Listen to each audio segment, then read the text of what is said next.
अरे पुट्ठा, तू अभी तक सो रहा है? तैयार ना हुआ?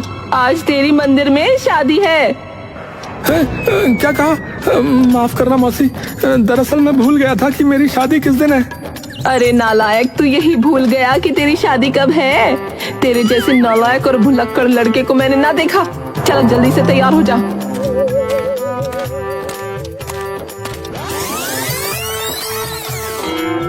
पुट्ठा जल्दी से नए कपड़े पहनकर तैयार हो जाता है और अपनी मौसी के साथ मंदिर जाता है, जहाँ शर्मीली दुल्हन के जोड़े में उसका इंतजार कर रही थी। अब पंडित जी, दूल्हा आ गया, अब जल्दी से दोनों की शादी करवा दीजिए।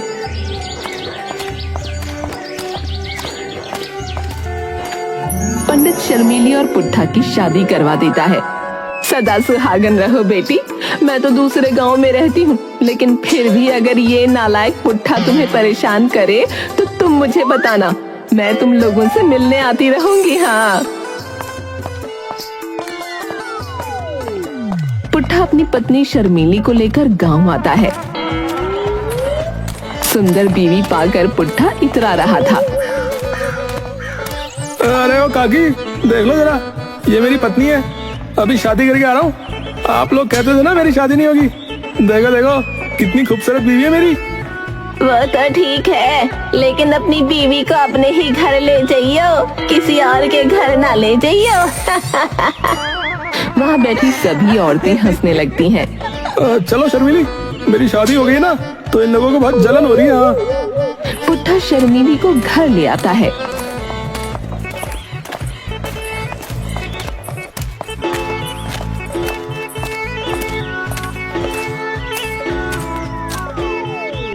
शर्मीली कहती है, यहाँ तो बहुत ही गर्मी है, तुम यहाँ कैसे रहते हो जी?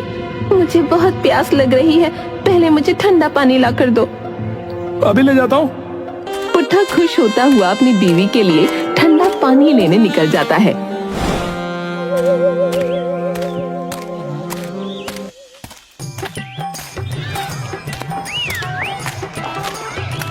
तभी रास्ते में उसे गांव का एक आदमी मिल जाता है। अरे पुट्ठा भाई, क्या बात है, आज बड़े खुश नजर आ रहे हैं भाई।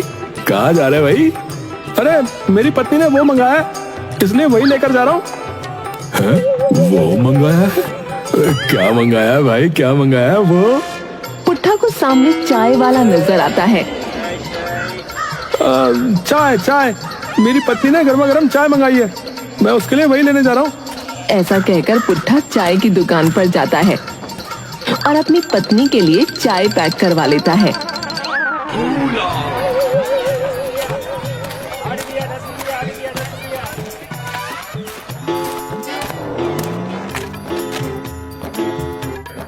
लो शर्मिली, मैं तुम्हारे लिए गर्मा गर्म चाय ले आया।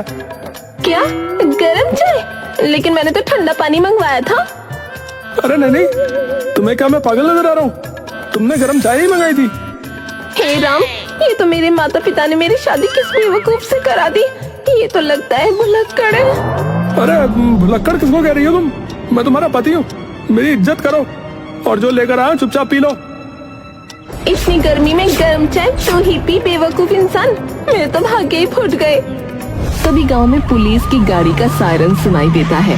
पुलिस की गाड़ी की आवाज सुनकर पुट्ठा भागता हुआ वहां जाता है।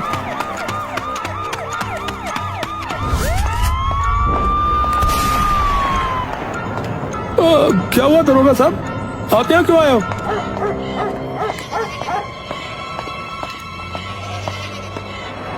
अरे दरोगा साहब, आप आ गए? अच्छा हुआ जो आप आ गए। देखिए ना, डाकुओं ने मेरा पूरा घर लूट लिया। मैं तो लुट गई, बर्बाद हो गई दरोगा साहब। अरे आप ऐसा क्यों कह रही हो पंडिताइन जी? डाकुओं ने आपको थोड़ी ना लूटा है, फिर आप कैसे लुट गई? अरे पागल आदमी, क्या मतलब है तेरा? मेरा मतलब तो बस इतना सा था कि अरे तुम दोनों अपनी बकवास बंद करो, पहले मुझे मेरी बातों का जवाब दो। जब डाकू तुम्हारे घर में घुसे तब तुम कहाँ थी? दरोगा साहब, मैं पीपल के पेड़ के नीचे बैठकर औरतों से गप्पे लड़ा रही थी। हाँ देखा, घर में रहती तो डाकू घर नहीं लूट कर जाते। हाँ देखो दरोगा साहब, इसकी लापरवाही की वजह से इसके घर में डकैती हुई है। अरे भाई तू चुप बोल ले थोड़ी देर। अरे कोई है? अरे जो इसको यहाँ से लेकर जाए। अरे पूरे दिमाग की दही करके रख दी इसने। ऊपर से इन डाकुओं ने तो जीना आराम कर रखा है। हर अगले दिन कहीं ना कहीं डकैती कर ही लेते हैं साले। हाथ ही नहीं आ रहे, वरना उनको तो अच्छा सबक सिखाऊं मैं। मुझे नहीं पता दरोगा साहब, उन डाकुओं को किसी भी तरह पकड़ लीजिए, मुझे मेरे घर का सामान चाहिए। क्यों भाई क्यों? दरोगा साहब अपनी जान जोखिम में क्यों डाले? बताओ, तुम खुद ही पकड़ लो ना उन डाकुओं को। तभी वहाँ शर्मीली आ जाती है। शर्मीली, समझा ले अपने पति को, नहीं तो आज मैं इसे मार मार के इसका मुंह लाल कर दूंगी। अरे देखो तो जरा, पुलिस वाले के सामने धमकी दे रही है। तुम मेरे साथ चलो जी, चलो घर चलो। शर्मीली पुट्ठा का हाथ पकड़ उसे घर ले जाती है। सही तो कह रहा था, दरोगा साहब भला अपनी जान जोखिम में क्यों डालेंगे? मुझे तुम्हारी बकवास सुनने का कोई शौक नहीं है। ये बताओ कितनी रोटी खाओगे? रोटी? हाँ हाँ, 5 रोटी, साथ में अचार भी दे दो।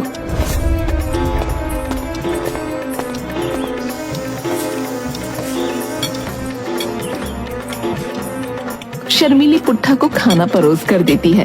तब पुट्ठा कहता है, अरे ये क्या लेकर आई हो? मैंने तुम्हें चावल लाने को कहा था ना, मुझे खाने में सिर्फ चावल पसंद है, समझी? पागल इंसान, अभी तो तुमने रोटी लाने को कहा था। अरे तुम्हें भूलने की बीमारी है क्या? अरे बोलता कुछ हूँ करती कुछ हो। उल्टा चोर कोतवाल को डांटे। भुलक्कड़ खुद है, मुझे भुलक्कड़ कहता है। शर्मीली पुट्ठा को चावल निकाल कर देती है।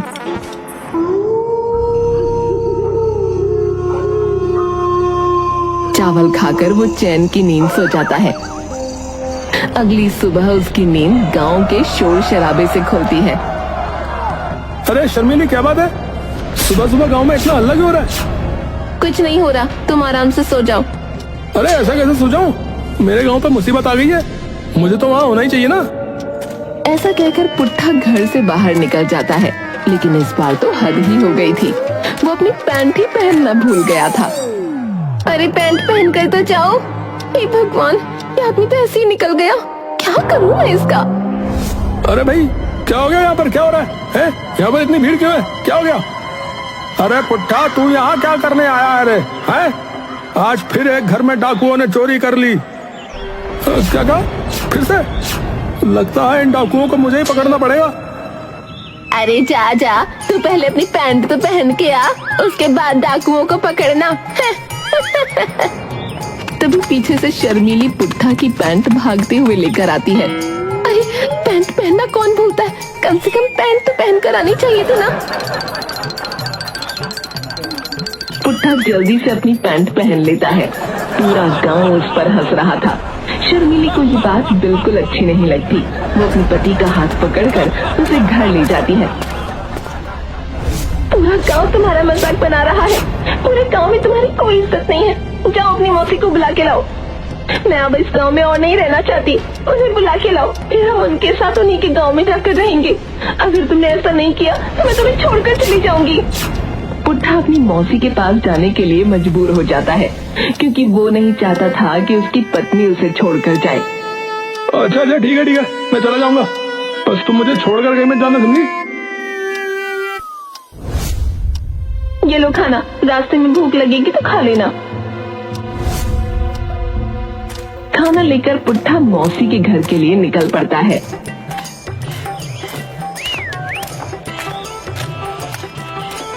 मौसी का घर तो बहुत दूर है। एक काम करता हूँ, जंगल के रास्ते से जाता हूँ, जल्दी पहुंच जाऊंगा। हाँ, ये ठीक रहेगा।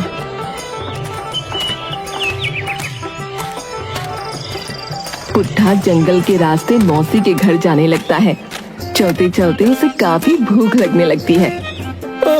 शर्मीली ने खाना दिया था, यहीं बैठकर खा लेता हूँ, बहुत भूख लग रही है।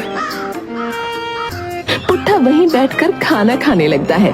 तभी कुछ लोग उसको आसपास से घेर लेते हैं। अबे कौन हो तुम लोग, और मेरे आसपास क्यों खड़े हो? देखो, खाना चाहिए तो मैं नहीं दूंगा, बता रहा हूँ, क्योंकि ये मेरी पत्नी ने बहुत प्यार से बनाया मेरे लिए। हाँ। अबे ओए, हम डाकू है, डाकू। हमारे सामने होशियारी नहीं चलेगी, समझा? तेरे पास जो भी पैसे गहने जेवर हैं, चुपचाप हमारे हवाले कर दे। अच्छा अच्छा, तो तुम ही हो वो डाकू वाकू है जो रोज हमारे गांव के घरों में चोरी करते हो? अच्छा हुआ तुम लोग मुझे यही मिल गए, अब मैं तुम लोगों को छोड़ूंगा नहीं। वो लोग पुट्ठा की तलाशी लेते हैं, लेकिन उन्हें उसके पास कुछ नहीं मिलता। सरकार, इसके पास कुछ नहीं है। बांध के यहीं छोड़ दो साले को। अरे रुको, अरे मेरा मौसी के घर जाना बहुत जरूरी है, नहीं तो मेरी पत्नी मुझे छोड़कर चली जाएगी।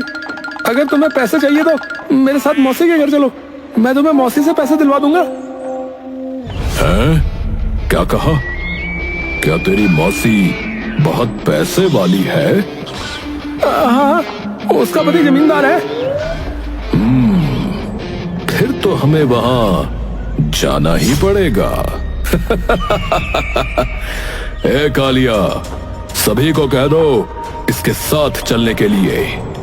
आज हमारे हाथ मोटा माल लगा है, चलो।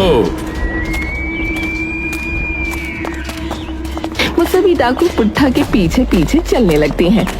पुट्ठा काफी देर से चल रहा था और डाकू भी उसके पीछे पीछे चल रहे थे। ए पागल, तेरी मौसी का घर कब आएगा रे? अरे बस आने ही वाला है, यहीं कहीं होना चाहिए, लेकिन कहीं दिखाई नहीं दे रहा है। सरकार, हम इस जगह 5वीं बार आ चुके हैं। यह आदमी हमें एक ही जगह पर घुमा रहा है सरकार। देख लड़के, मैं बता रहा हूँ, मेरे साथ होशियारी तुझे भारी पड़ेगी। हाँ, तू हम लोगों को बुद्धू बना रहा है, हम तुझे जिंदा नहीं छोड़ेंगे, बता रहा हूँ। अरे नहीं डाकू भाई साहब, डाकू जी, मैं बस थोड़ा रास्ता भटक गया था, हम बस पहुंचने वाले हैं।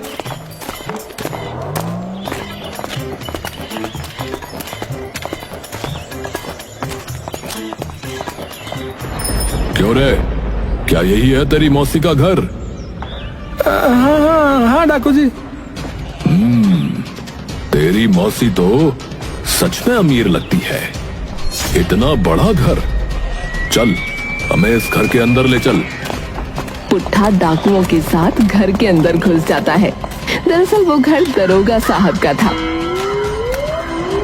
दरोगा साहब की पत्नी इतने सारे डाकुओं को देखकर घबरा जाती है। बाप रे, हमारे घर में इतने सारे डाकू घुस आए। अरे कोई बचाओ जी, देखिए घर में डाकू घुस आए, कोई बचाओ। देख औरत, ज्यादा शोर मचाने की जरूरत नहीं है, समझी? तभी दरोगा साहब अपनी बंदूक लेकर आ जाते हैं। अरे हैंड्स अप, सब अपने अपने हथियार नीचे रख दो, और खबरदार, कोई भी अपनी जगह से नहीं हिलेगा, समझा? सरकार, इस लड़के ने तो हमें धोखा दे दिया, ये हमें पुलिस वाले के घर ले आया। दरोगा साहब, आप इस गांव में रहते और ये आपका घर है क्या? अरे पुट्ठा, तू यहाँ क्या कर रहा है? मैं तो अपनी मौसी के घर जा रहा था, लेकिन जंगल के रास्ते में इन डाकुओं ने मुझे पकड़ लिया। मेरे पास इन्हें देने के लिए कुछ नहीं था, इसलिए मैं इन्हें मौसी के घर ले जा रहा था। लेकिन मैं अपनी मौसी का घर ही भूल गया और गलती से आपके घर पर आ गया। लेकिन आज तेरी भूलने की आदत ने एक अच्छा काम किया है पुट्ठा। तुझे तो इसका इनाम जरूर मिलेगा, लेकिन उससे पहले इन डाकुओं को सही जगह पहुंचा दूं। चलो रे। दरोगा साहब सभी डाकुओं को अरेस्ट कर लेते हैं। आज पुट्ठा की भूलने की आदत की वजह से सभी गांव वालों की परेशानी खत्म हो गई थी। दरोगा साहब पुट्ठा को लेकर उसके गांव पहुंचते हैं। दरोगा के साथ पुट्ठा को देखकर शर्मीली अपना सर पकड़ लेती है। न जाने अब इस बेवकूफ ने क्या कांड कर दिया, इसके कारण गांव में मेरी कितनी बेइज्जती हो रही है। अरे क्या हुआ दरोगा साहब, अब इस पागल ने क्या कर दिया? अरे आज इस पागल ने तो कमाल ही कर दिया भाई। इसकी वजह से जो है, मैंने सभी डाकुओं को अरेस्ट कर लिया है। अब आप लोगों का गांव जो है बिल्कुल सुरक्षित है भाई, और ये सब जो है पुट्ठा की वजह से ही संभव हो पाया है। मैं अपनी तरफ से पुट्ठा को जो है इनाम दूंगा इसका। दरोगा साहब पूरे गांव को घटित घटना बताते हैं। सभी लोग अब पुट्ठा की तारीफ करते नहीं थक रहे थे। अरे मेरा पति तो कमाल का निकला, मैं इसे खामखा बेवकूफ समझती थी, आज इसकी बेवकूफी ने अच्छा काम कर दिखाया। वाह वाह, नजर न लगे मेरे पति को किसी की।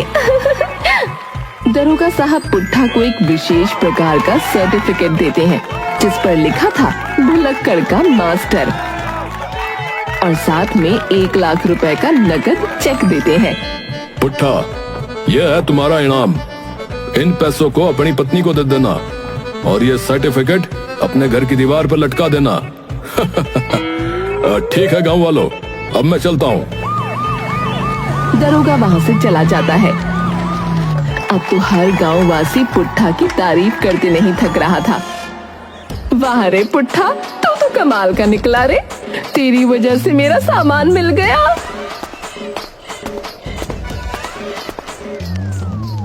ये सब मेरे पति की वजह से हुआ है। अब आप लोग मेरे पति से हमेशा अच्छे से बात करना, वरना हम लोग दरोगा साहब से तुम लोगों की शिकायत कर देंगे। हाँ। ऐसा कहकर शर्मीली वहाँ से चली जाती है। देख रही हो रेखा, पुट्ठा की बीवी में कैसे घमंड आ गया है। क्यों नहीं आएगा पंडिताइन जी, उसके पति ने गांव वालों के लिए इतना अच्छा काम जो किया है, किसी की भी पत्नी को घमंड आएगा। तेरा पति तो सच में बहुत ही कमाल का इंसान है। वैसे काफी देर हो गई, अभी तक आए नहीं जीजा जी।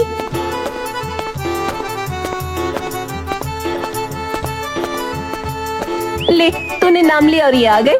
देखिए आपसे कौन मिलने आया है, ये मेरी दोस्त है पिंकी। वो सब तो ठीक है, लेकिन तुम कौन हो और मेरे घर में क्या कर रही हो? क्या कहा आपने? मैं आपकी पत्नी हूँ, आप मुझे ही भूल गए। हे राम, ये इंसान कभी नहीं सुधर सकता। अरे मैं तो मजाक कर रहा था पगली। पुट्ठा की इस बात पर सभी लोग जोर जोर से हंसने लगते हैं। अच्छा जल्दी करो मौसी, मुझे 1 गिलास लस्सी और बाजरे की रोटी दे दो, साथ में पुदीने की चटनी, जैसे बचपन में खाया करता था। मौसी लग रही हूँ मैं, तुम नहीं सुधरोगे। अभी खिलाती हूँ पुदीने की चटनी और बाजरे की रोटी। और शर्मीली झाड़ू लेकर पुट्ठा के पीछे भागती है और पुट्ठा आगे आगे।